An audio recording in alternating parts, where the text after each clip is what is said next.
আপনার অর্থনৈতিক একটা অভাব লেগেই আছে, ঘরে একটা অভাব লেগেই আছে, অনিয়ম, ছেলে মেয়েদের মধ্যে একটা অনিয়ম লেগে আছে, স্বামী স্ত্রী বিবাদ লেগেই আছে।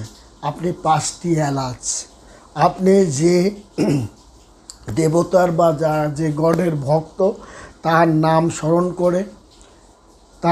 স্মরণ করে একটা আপনার ওই কলা পাতা, অর্থাৎ কচি কলা পাতার মাথার যে পাতার কিছু অংশ, সেই অংশে 5টা এলাচ তার নামে আপনি ঘরের একটা কোণে রেখে দেন যত্ন সহকারে, যেন কেউ কারোর হাত যেন না পড়ে।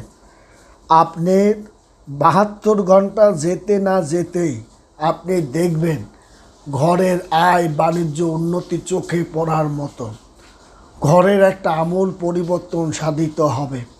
এবং